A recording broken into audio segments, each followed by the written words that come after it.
You've heard natural guitar harmonics in the intros to Roundabout by Yes, Dazed and Confused by Led Zeppelin, From the Beginning by Emerson, Lake and Palmer. But where do these light, airy notes come from?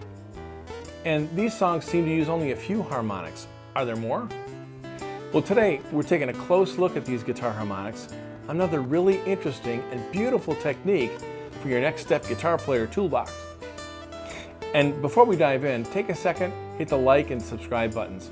We've got so much more great stuff to show you to help you craft your own awesome music. Let's start by looking at how harmonic overtones are produced and where to find them on the guitar. Then we'll explore creating some cool melodies.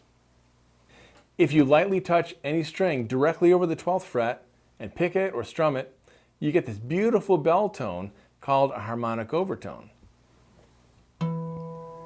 As you try to do it, make sure you're touching the string, not pressing it, and you are exactly over the fret, not behind the fret where you would normally play the tone. If you don't get it right away, shift your finger just a tiny bit in either direction and you should find a sweet spot. Once you find it, you can pick it with as much strength in your picking hand as you'd like. And once you play it, you'll get the best result if you take your finger off, don't leave it there. Now these harmonics are all naturally occurring on the guitar, so we call them natural harmonics. There are other techniques to make any tone on the string sound like a harmonic, namely pinch harmonics or pick harmonics. For today, we'll explore only the natural ones. In those songs I mentioned, the opening sequence of harmonics includes these three tones. And while these are probably the most accessible ones, there are so many others. Try this. Lay a finger across all 6 strings directly above the 12th fret and strum. And it's not only on the 12th fret that we can do this. Try the 7th fret. And the 5th fret.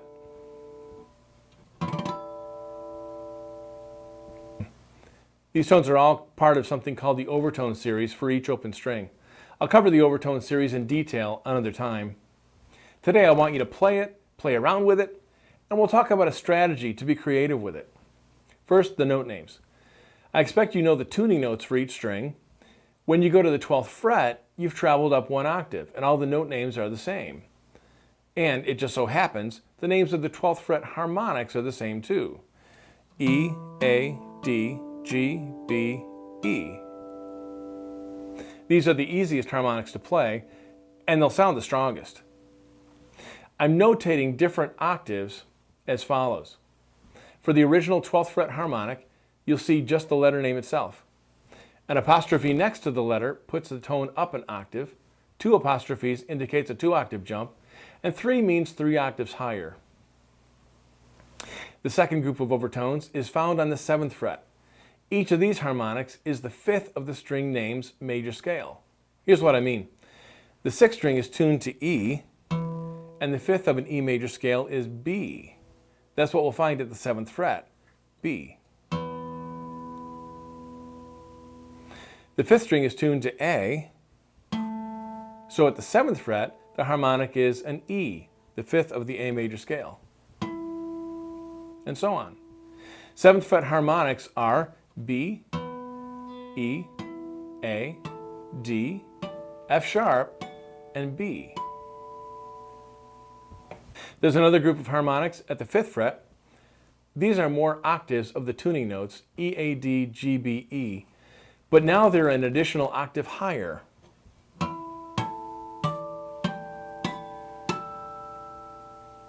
Beyond these lies another set just behind the 4th fret, but they're harder to find and weaker, so I'm not going to include them here.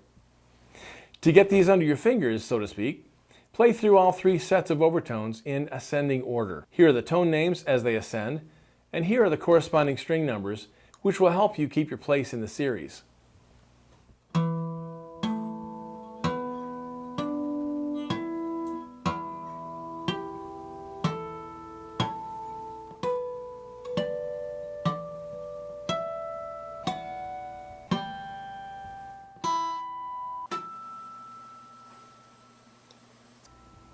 As you can see in here, 4 of the harmonics on the 5th fret are duplicates, while 2 are unique, the G and the high E.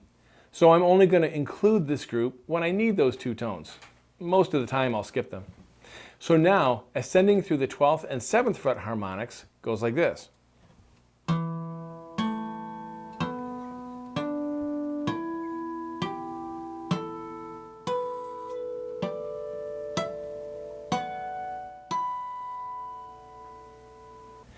There are some useful structures we can pull out from these 2 sets of overtones.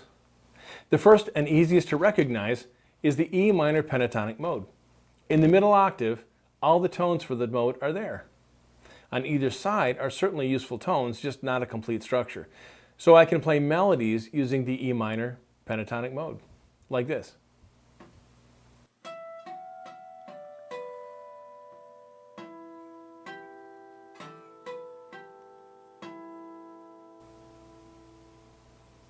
Start just a little higher, and we find the G major scale. Well, almost.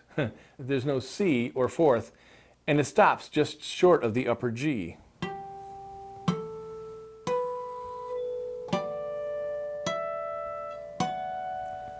No, wait, if we add one of the harmonics from the 5th fret, we find the upper G. And that note can be particularly useful when you're playing in G. Finally, there are some chord structures to be found in this series. EAB, for instance, is an E suspended chord. Add the D, and you've got a 7th suspended chord, a great chord for building tension to resolve up a 4th. Start the chord on the A, and you'll have the material for A2. A suspended,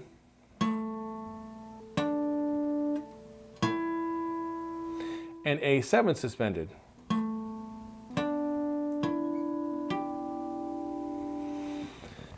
So that's my analysis of natural harmonics on the guitar. But now that we know what we've got, how do we use them? As mentioned earlier, you can incorporate them into your song's intro or put them at the end for a bell tone finish. I enjoy hearing Tommy Emmanuel do that. Really nice stuff. Or you can use them to accent certain chords or melody notes within your song. If you're in E or G, and both of these are great guitar keys, try improvising an entire solo with harmonics. Play 2 or 3 at a time for intervals or triads with harmonics. Be as creative as you want to be. There are no rules here. When you need a light touch or something a little unusual for variety, try harmonics. And adding them to your songs can make you feel like you're playing an entirely new instrument. Have fun, explore, create. I hope this video has helped you understand how to use natural harmonics with your own music. Thanks for watching, and I'll see you in the next video.